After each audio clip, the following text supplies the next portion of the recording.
So I installed Debian on my 22-year-old IBM ThinkPad 380XD, and not old Debian, the latest stable version.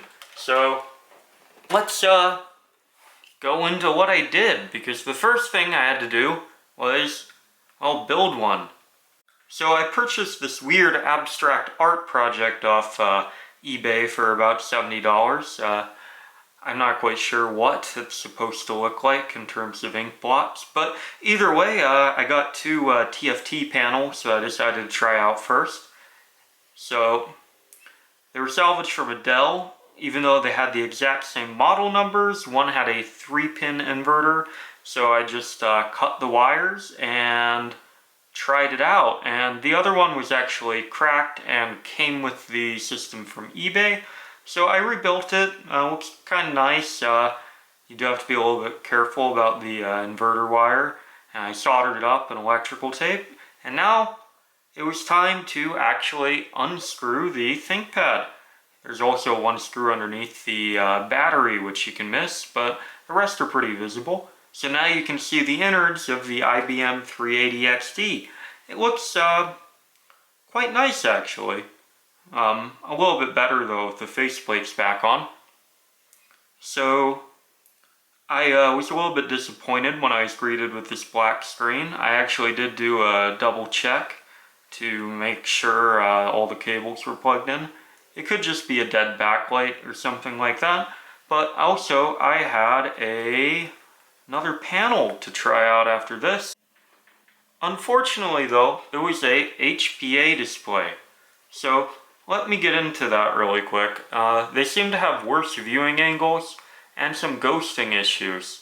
But the nice thing was I had a working panel for my laptop, and I can always plug it into a CRT monitor or something similar. So I redid the display swap again, and you actually do have to change out quite a bit of parts in the lid. I think this is actually from the DSTN lid I had on a different 380XD, and essentially none of the parts were compatible. Need a new cable, need a new, well, I don't know if you actually need a different inverter, but it won't hook up to the panel otherwise.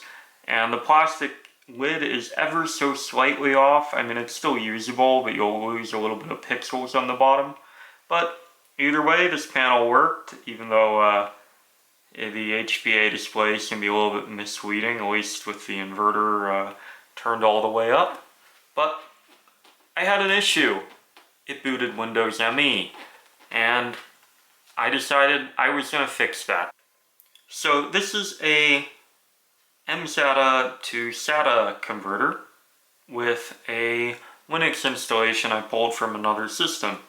I wasn't exactly quite sure what's on it, but it wasn't Windows ME, and even though I'm going to keep the original drive that this system came with, I think my 22-year-old laptop could use an SSD. They always make things faster. So a while back I worked on a 380XD for a NetBSD install, and for some reason it seemed like the fan wasn't running. So I don't actually have it screwed down at this point to pretty much just check and make sure the fan's running. It does spin up during the BIOS, so I don't think the issue lies there.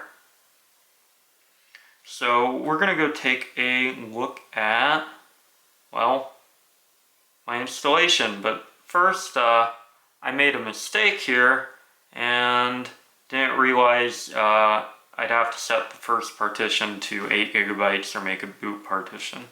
So upgraded the RAM and was ready to try again with the new partition. So we're going to go press the little switch on the side, turn it on, and see what's actually going to come up. So it is recognizing all 160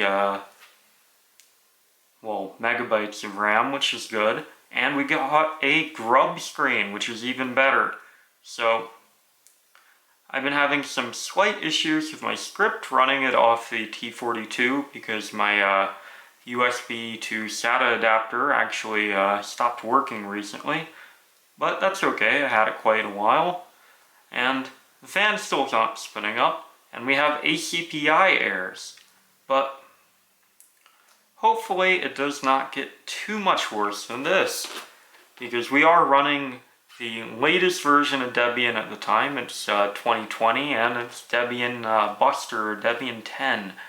So we're running the kernel 4.19, I think. So the FSCK errors shouldn't prevent the boot up, and I can fix those later with updating init ramfs. So let's see how far this installation goes. So it actually made it to login, but we're going to see if it'll boot up i3, which may not seem that bloated, but when you're using hardware from 22 years ago, that oh, in this case it doesn't actually start, so the graphics drivers aren't there, and the fan hasn't started either. So we're going to go and see if we can fix some of those problems. So the first thing I decided to do was take a look at the beautiful BIOS, but I actually don't think the problem's there. So a while back, I had a 380XD with NetBSD. The fan would not work on the thing, and it seemed to heat up quite a bit. I didn't really notice until I ended up swapping out the Pentium 2 processor, the slightly faster one. I believe it was like 300 megahertz or 333 or something. But either way, that can actually be rather dangerous, as I don't want my kind of old hardware to just die on me randomly. So I did also try Debian Jessie, but it's been quite a while since I worked on a 380XD. So I'm going to try to get the latest version of Debian installed on there and fix the issue with well, it having Windows ME on it, because that's a curse no one should have to live with. So how I got it working is APM is set to on and ACPI is set to off. So the fan still doesn't run all the time, but at least when it heats up a lot, I can see it running. So it's still not screwed in down to the bottom at the moment, but it should actually boot up and get to i3. So we're going to see the pretty much full boot cycle here. And, well, it's going to take a little bit because as some people make fun of Debian for being a little bit of a dinosaur package Linux distribution. Luckily, it still works on hardware from 22 years ago, at least for the most part. I still haven't fixed the sound card issue, but it actually takes about like 2 or 3 minutes to boot up, even with that mSATA drive. Maybe I should have tried NetBSD or something again. Well, I might compile a custom kernel or something later for this, once I get sound working at least. So we're just going to go log in right here, and it's going to take a sec, but i3 should be coming up in a moment to show off my glorious IBM 380XD.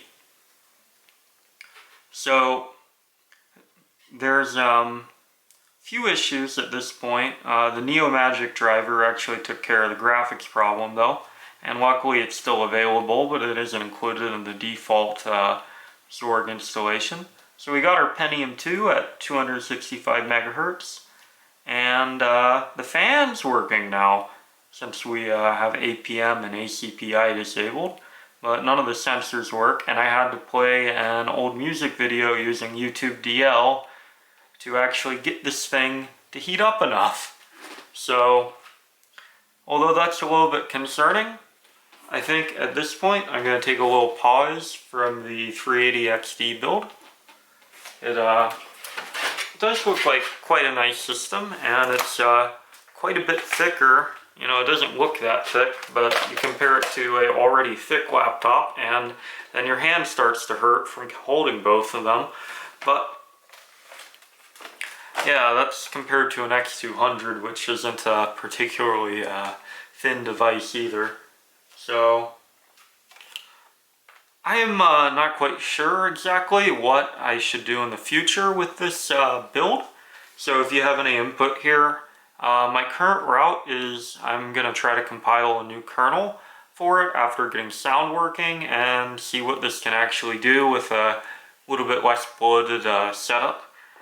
Alternatives, I could try some sort of BSD, but I'm a little bit wary about that, so that might take a while. And I might consider OS2 Warp. Oddly enough, I kind of wanted a system to play DOS games, and even though OS2 is proprietary, if you don't know what that is IBM's competitor to Windows that eventually turned into Ecom Station. So, a little bit interesting history thing you can look up, but either way, those are the three things I've considered, and fourth is FreeDOS, and I get to see if all those DOS drivers for the system will work on that. I'm leaning more towards Debian, but with kernels recompiled and everything working, and I might even put DOSBox on it as a joke. Or FreeDOS, as it seems like the DOSBox packages on OpenBSD and NetBSD are tad outdated. So I guess if you have any input on that, you can put it in the comments. And one other thing, I am hosting a Q&A. It's not going to be live, so if you go to the community page on my channel, you can actually go post a question there, and as long as it's tech related, I will answer it. So have a good one, and peace, and stay safe.